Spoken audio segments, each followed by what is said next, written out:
Bismillahirrahmanirrahim. Alhamdulillahirabbil alamin. Allahumma shalli wa sallim ala sayyidina Muhammadin miftahi babi rahmatillah adada ma fi ilmillah salatan wa salaman daimaini bidawami mulkillah wa ala alihi wa sahbihi.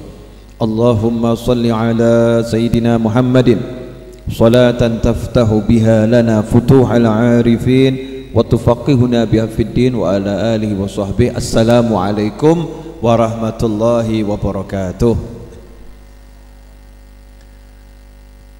Alhamdulillah Bu, sehat semua? Alhamdulillah. Gitu loh caranya. Ini saya kader biar semakin lancar, semakin pintar ngomongnya ya. Karena kita butuh banyak penceramah. Jadi banyak orang yang punya ilmu tapi tidak bisa nyampe kan. Ini mondoknya lama. Kalau tidak dilatih ngomong nanti tidak bisa ngomong. Nah, tapi begitu dilatih ngomong kebablasan doyan ngomong. Ustaz Iis nih. Yang disampaikan Ustaz Iis tadi paham semua kan? Beliau tadi pakai tanda pentung 10, harap dipahami. Masya Allah. Paham Ustaz. Insya Allah paham. Jadi apapun masalahnya, istighfar adalah solusinya. Dah itu dibuat judul meme, selesai itu. Apapun masalahnya, istighfar adalah solusinya. Kok bisa begitu? Kenapa? Karena masalah itu kebanyakan timbul karena orangnya bermasalah. Masalah itu kebanyakan timbul karena orangnya bermasalah. Kalau orangnya tidak bermasalah, maka masalah tak akan menjadi masalah. Nah, silahkan pusing dulu. Saya ulangi ya, masalah itu timbul kebanyakan karena orangnya bermasalah. Karena orangnya bermasalah, maka timbul masalah. Kalau orangnya tidak bermasalah, maka masalah bukanlah masalah. Contoh, suami marah-marah, masalah enggak Bu? Masalah. Nah biasanya yang dimarahin itu juga bermasalah. Bermasalah bagaimana? Satu, mungkin sholat subuhnya telat. Dua, mungkin utang puasa nggak dibayar-bayar. Padahal sudah mau masuk Ramadan. Ini kan punya masalah sama Allah dia ya. Ya tiga, dia mungkin tidak menjaga kehormatan suaminya. Ya dandannya bukan lagi makeover. Make gitu ya.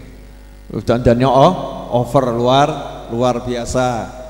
Mungkin pakaiannya tidak nutup aurat. Dia punya masalah. Nah, sehingga dia dikasih masalah.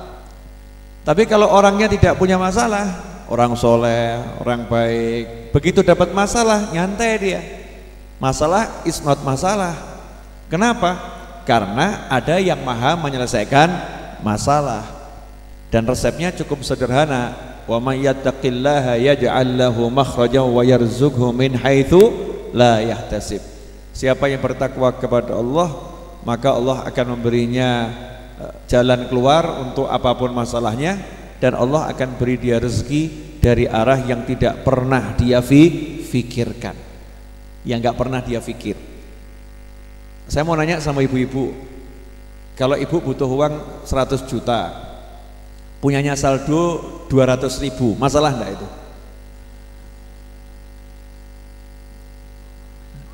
Nah, butuhnya 100 juta, punyanya 200.000, itu masalah atau enggak masalah? Masalah banget. Ya, masalah banget. Selesaikan, karena kita ini kan termasuk satu di antara dua orang. Satu, bisa jadi kita memang orang yang bermasalah. Yang kedua, mungkin kita bukan bermasalah. Ya, mungkin kita bukan bermasalah, tapi lagi ngalami masalah. Dan untuk kedua kelompok manusia ini, tetap istighfar adalah solusinya. Karena istighfar itu bagian dari takwa. Istighfar bagian dari takwa. Orang yang bertakwa, dia istighfar, masalahnya selesai.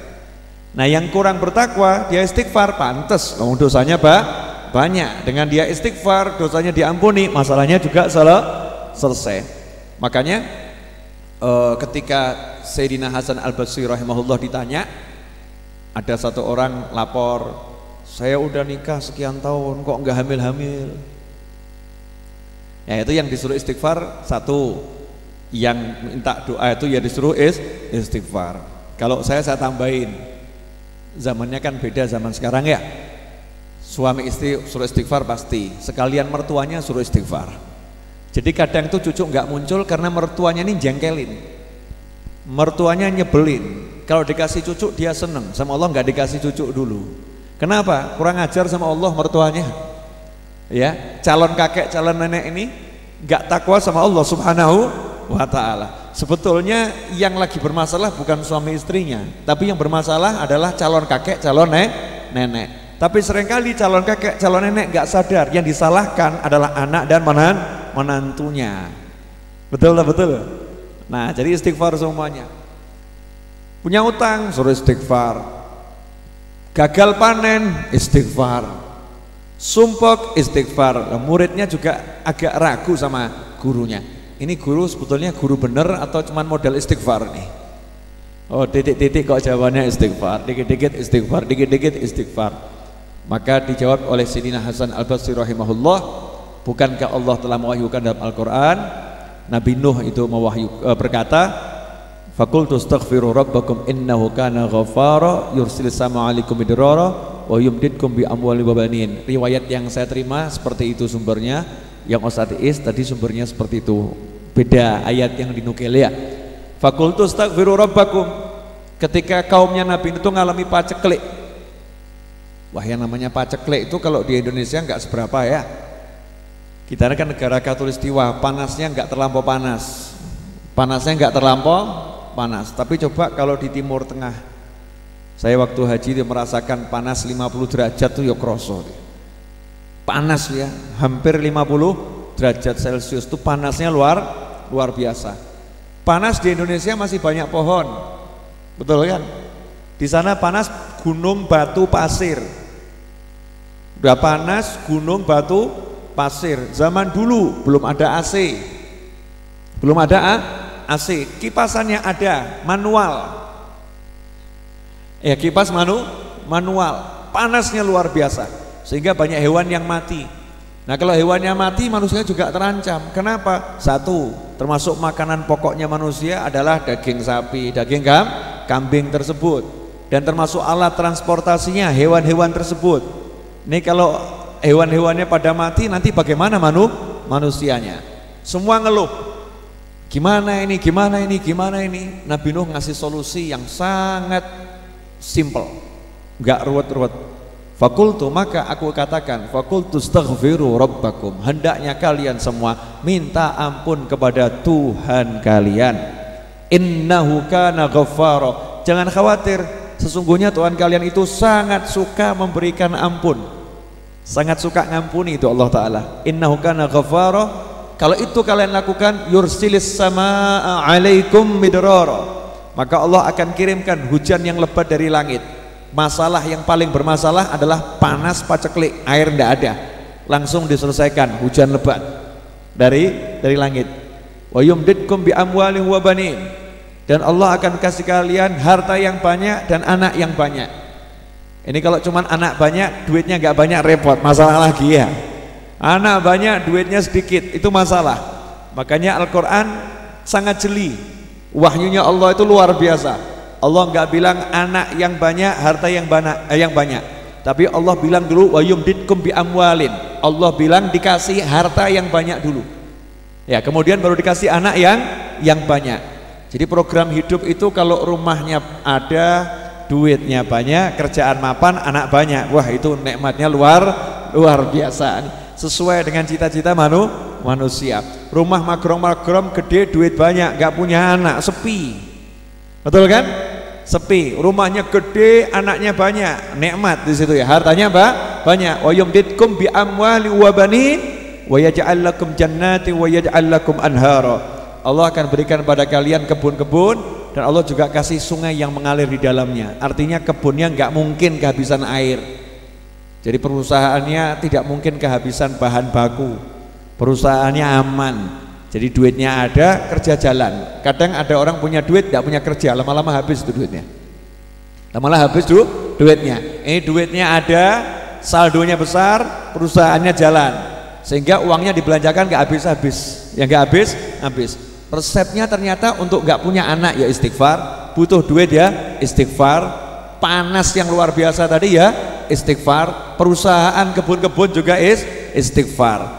Karena itu jangan remehkan istighfar. Lah kita ini ya kebangetan no, Bu ya, jujur mawon, jujur.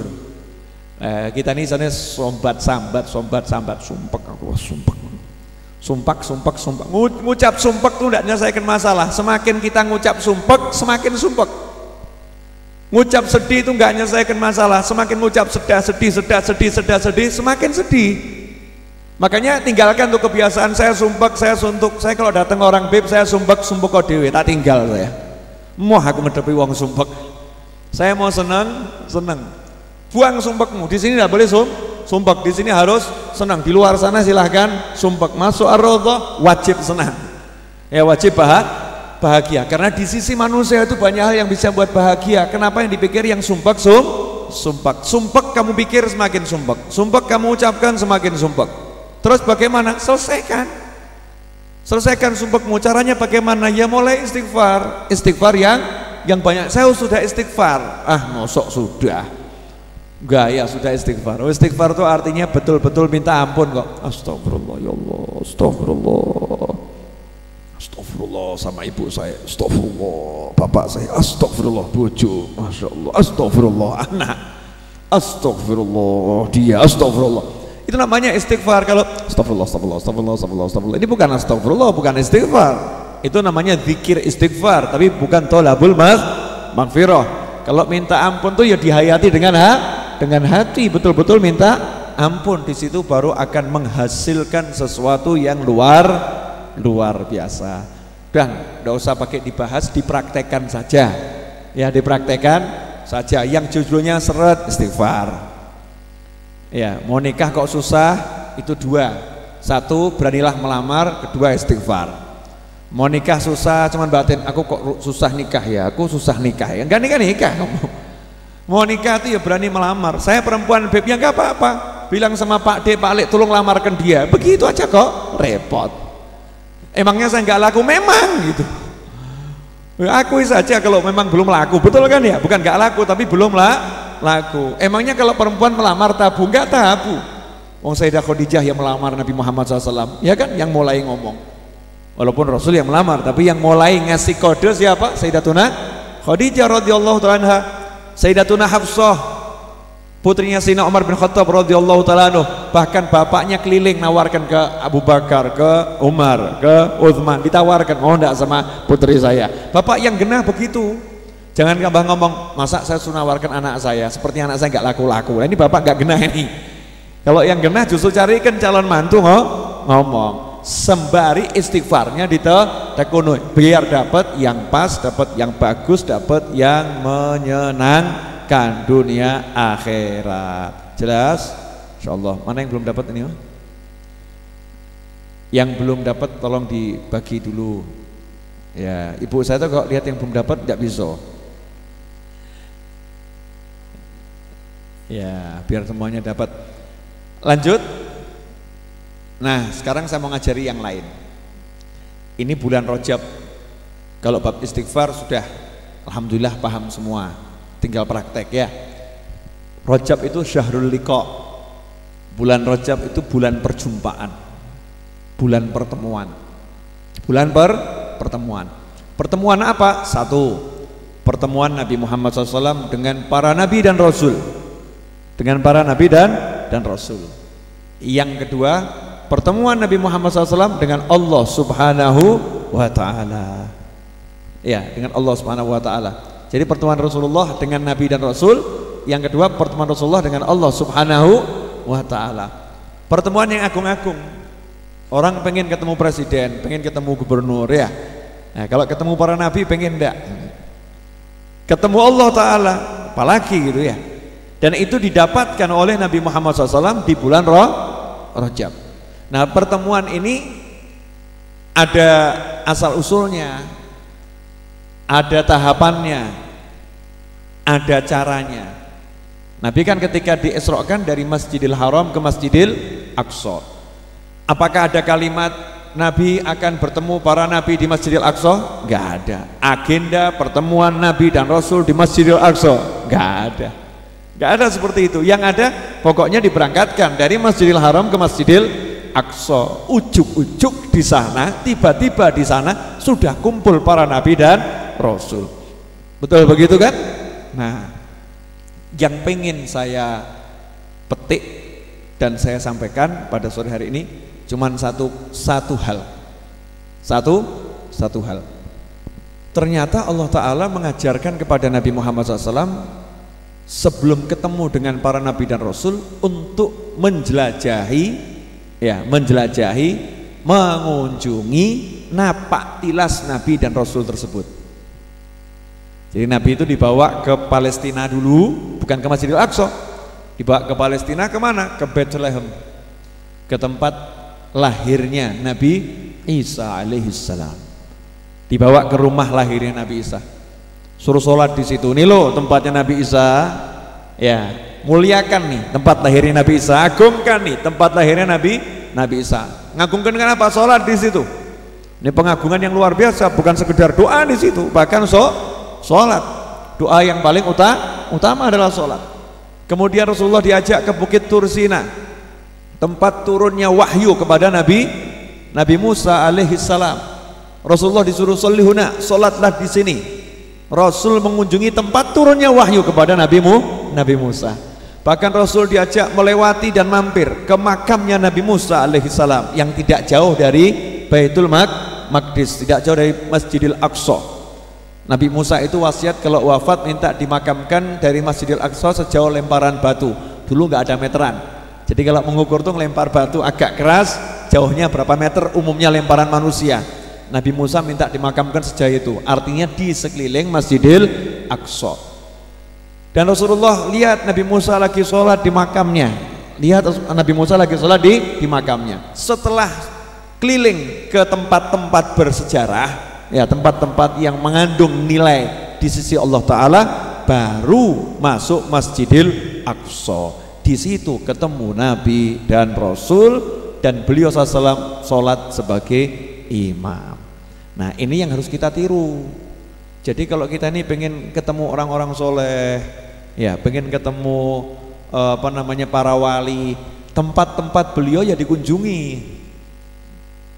Oh, pengen ketemu Mbah Hasyim Asy'ari gitu misalnya, ya datang ke pesantrennya, tempatnya beliau ngajar di mana, buku yang beliau gunakan untuk mengajar, buku yang beliau tulis, yaitu pelajari, ya, bukunya dipelajari. Pengen ketemu misalnya dengan Imam Syafi'i, ya berangkat ke Mesir, ke Mesir. Orang berangkat ke Eropa aja ngeluarkan duit cuma nonton patung Liberty, nonton Menara Eiffel ditonton, patung Liberty ditonton, ya. Lalu halaleh, gak bawa manfaat, gak bawa bencana, artinya suatu yang biasa-biasa saja, itu ditonton, ya, ditonton. Kalau nontonnya gunung, ya, itu masih oke, ciptaan Allah Subhanahu wa Ta'ala, keagungan. Tapi nonton patung, nonton menara, bukan gak boleh, ya. Yang seperti itu aja manusia mau mengeluarkan duit banyak, mau. Tapi kenapa kok nggak mau mengeluarkan duit banyak? Pergi itu sana ke tempat di mana Imam Syafi'i mengajar, pergi itu ke sana di tempat Imam Malik mengajar, pergi ke sana di tempat Imam Nawawi mengajar, pergi ke sana di tempat Syekh Abdul Qadir Al-Jailani biasa mengajar. Oh, tinggalnya di sini, oh ngajarnya di sini, oh belajarnya di sini. Kunjungi tempat-tempat bersejarah tersebut. Dengan jalan-jalan mengunjungi tempat bersejarah, nanti hasilnya Allah akan pertemukan kita dengan yang kita kunjungi. Dengan yang kita kunjungi. Kalau kita mau mengunjungi, maka kita akan dikunjungi.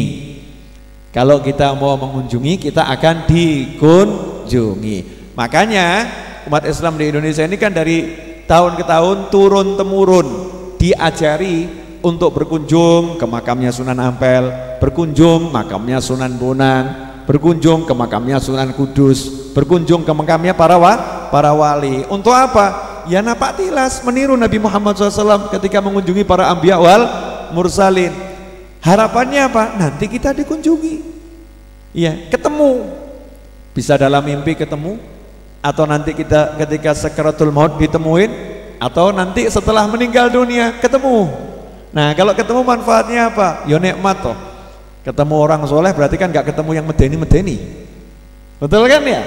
Dikubur ketemu para wali berarti kan orang baik. Dikubur ketemunya sama yang gebuki kan ya naudzubillah min dzalik. Dan itu hikmah dari Isra dan Mi'raj, perjalanan mengunjungi orang-orang yang mulia, tempat-tempat yang mulia, hasilnya ketemu dengan manusia-manusia yang mulia. Jelas ibu-ibu? Jelas. Hikmahnya sederhana toh? Nggak usah yang besar-besar dulu. Ini besar tapi nggak usah yang langsung puncak. Sholat kan udah sering ya. Nah kalau yang ini kan jarang dibahas toh, jarang. Nah, sekarang jenengan lihat di Solo, yang dekat aja di Solo. Mana ya nampak tilasnya orang soleh di Solo? Ya kan ada tuh nampak tilas orang-orang soleh di Solo. Oh lihat yang di Surabaya. Mana ya nampak tilasnya orang-orang soleh di Surabaya? Yang di Jakarta. Mana ya nampak tilasnya orang-orang soleh di Jakarta? Saya kemarin ke Singapura. Ya begitu dari bandara, bukan ke mall. Bahkan saya tuh ke mall males. Dari bandara bukan ke mall, dari bandara bukan ke hotel, dari bandara bukan ke rumah, dari bandara ke makam, langsung dari bandara langsung ke makam. Makam siapa? Makamnya Habib Nuh bin Muhammad Al-Habsyi, makam yang sangat tua, yang sampai orang Singapura mau jalan tol, buat jalan tol saja sampai dibelokkan karena nggak berani bongkar makam tersebut karena kesolehan orang tersebut, Habib Nuh bin Muhammad Al-Habsyi. Jadi berangkat ke Singapura cari makamnya orang soleh. Berangkat ke Malaysia cari orang soleh. Iya, berangkat ke Jepang saya cari orang soleh. Siapa ini orang soleh di Jepang? Mana masjid yang paling tua di Jepang? Yang di Tokyo mana masjid yang paling tua? Saya pengen tahu masjidnya di mana. Nampak tilas itu. Nah kadang nih kita ndak, begitu dengar yang namanya Singapura langsung nih, wah Orchard Road, masya Allah, ini ada tokonya, bla bla bla bla bla bla. Ya. Singapura nih, wah bandaranya keren. Yang dipikirkan kepalanya itu dunia dan dunia. Bahkan keliling ke mall-mall, masjid gak dimasukin, gak ada jadwal kunjungan ke masjid. Ya gak ada jadwal kunjungan ke masjid. Nah ini sangat disayangkan. Kita harus berpikir ini untuk mengunjungi tempat-tempat yang bersejarah, tempat-tempat yang bernilai menurut Allah Subhanahu wa ta'ala. Bonusnya main ke mall, itu bonusnya lihat menara Eiffel, itu bonusnya lihat patung Liberty, itu bonus. Tapi yang pokok nih tempatnya orang-orang soleh. Habib di Amerika pada orang soleh banyak. Nah, kamu nggak mau cari ya nggak dapat. Kalau cari ya akan dapat. Dimanapun ada orang soleh. Dimanapun ada orang soleh. Jangan dikira nggak ada orang soleh. Di setiap tempat ada orang soleh.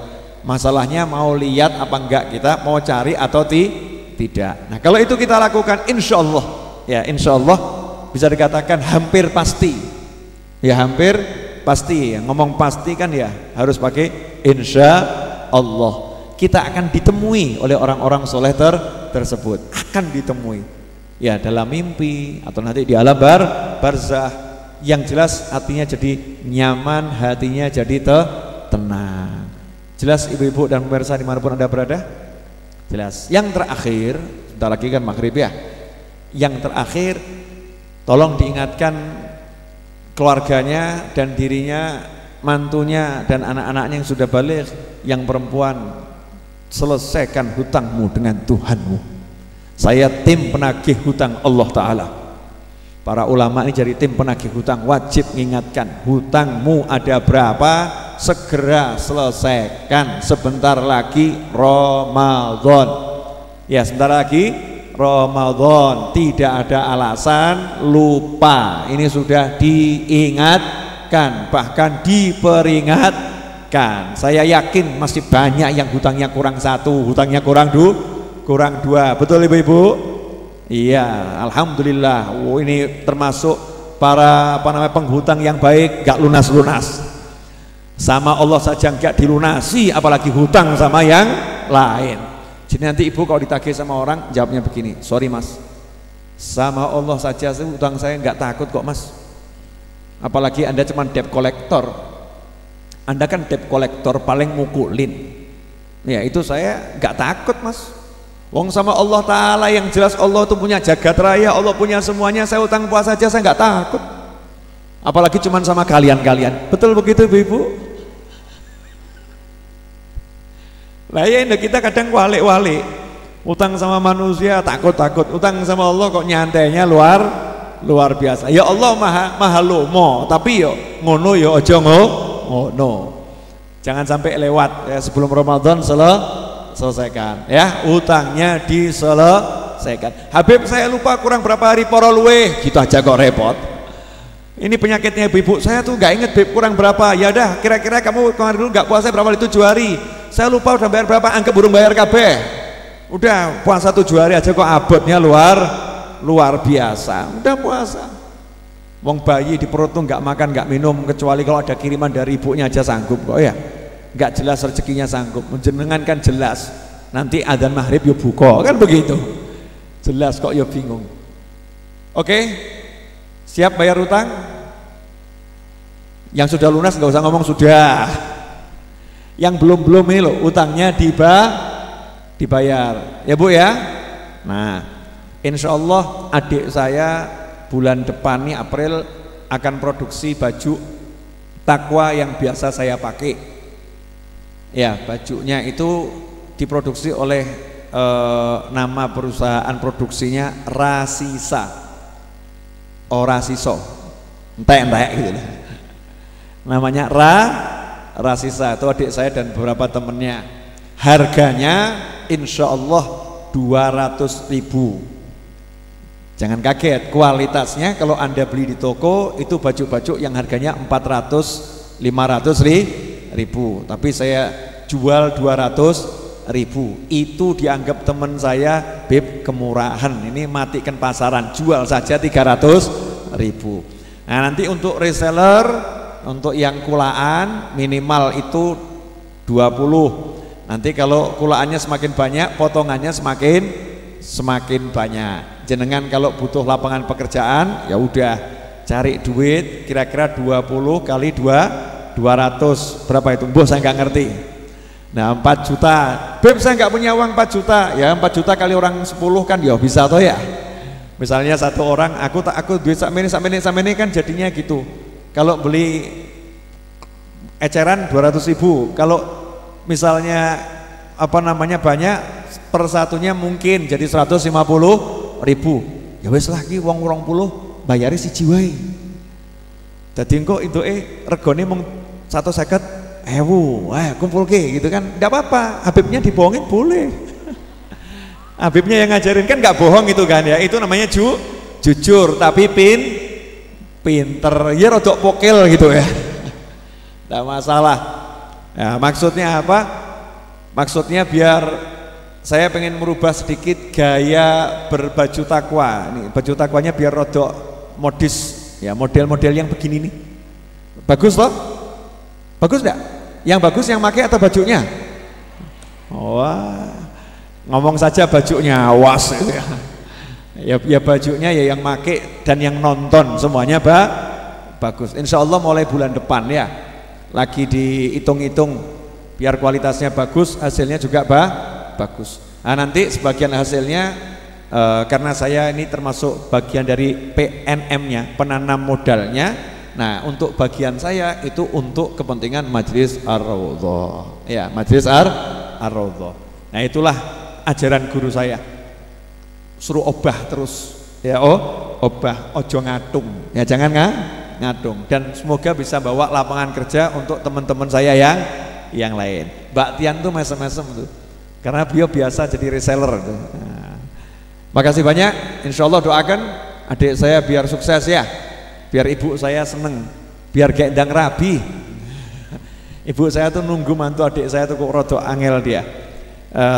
Masih senang membujang, masih senang membujang biar segera dapat jodoh yang bisa menyenangkan dunia akhirat. Insyaallah begitu. Siap membeli semuanya? Siap.